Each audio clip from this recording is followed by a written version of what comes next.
This is the Earth and this is the Sun. We know that these bodies attract each other with a gravitational force. If we name the masses of these bodies as m1 and m2 and the distance between them as r, this gravitational force would be equal to g m1 m2 upon r square, right? Newton's universal law of gravitation. Since g is a constant, we can write this in this format with a proportionality, right?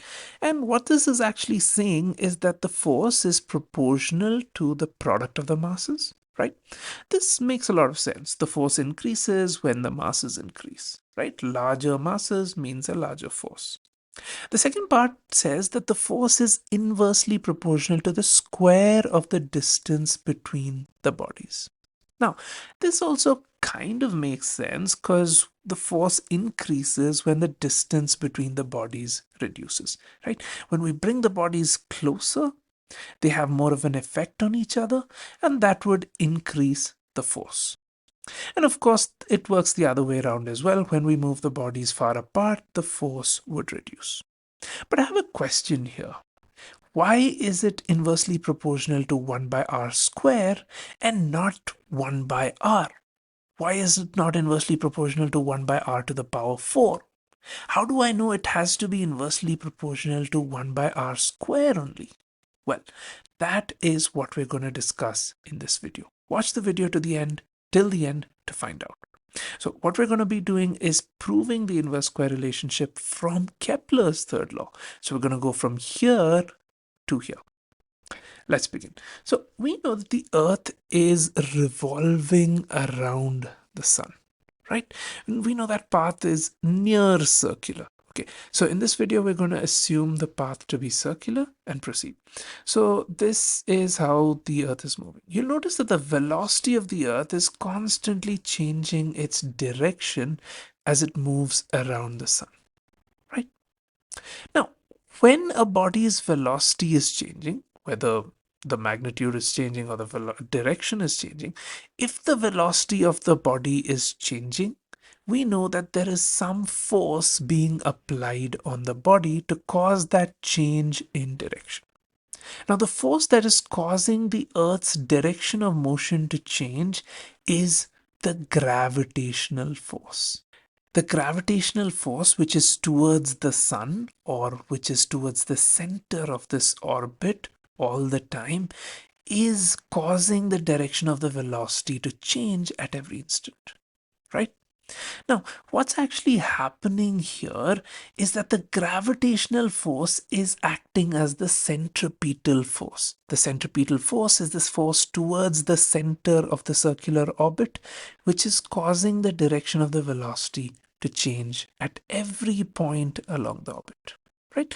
Now, we know that the gravitational force is the centripetal force, but we know that the centripetal force is given by mv squared by r, right? And now the magnitude of the velocity can be written as distance by time. And the distance covered by the Earth in one complete revolution, we're assuming this to be a circle, so that distance is going to be 2 pi r, and the time it takes to complete one revolution is t. Right? Now what I'm going to do is plug in this value of velocity here, and let's see how that looks. There you go. Plug the value of velocity in. Let me simplify things a little bit, and let me bring this r up here. There you go. Okay. And do you think I can cancel this r? Yes, I can. The moment I cancel r out, this is how that looks. Now, what I've got is a relationship between force, radius, and time period.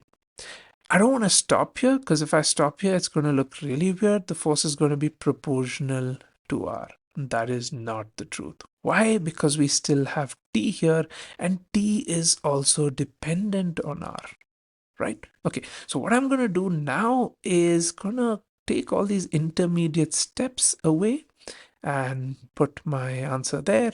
And now what I'm going to do is plug in the value of t square from Kepler's law. Let's do that. So Kepler's law says that t square by r cube is a constant. Let me call that constant k. That way I can say that t square is equal to k into r to the power 3. Now I can plug in the value of t square in this equation, and what I'm going to get is this equation right here, right? So I have m4 pi square r divided by r cube into k.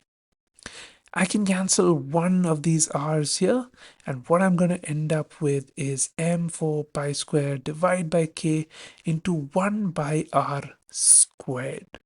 Notice that this entire thing is a constant. M is a constant, 4 is a constant, pi is a constant, k is a constant. And if force is equal to some constant into 1 by r square, can I say force is inversely proportional to r squared? There you go. We were able to prove, using Kepler's law and the concept of centripetal force, that force between these two bodies is inversely proportional to the square of the distance between them. So in summary, to conclude, what we actually did is we used the idea that gravitational force is equal to centripetal force in this scenario, and then we used the formula of centripetal force and Kepler's law to arrive at the fact that force is inversely proportional to the square of the distance between these bodies. That's it for this video. Thanks for watching.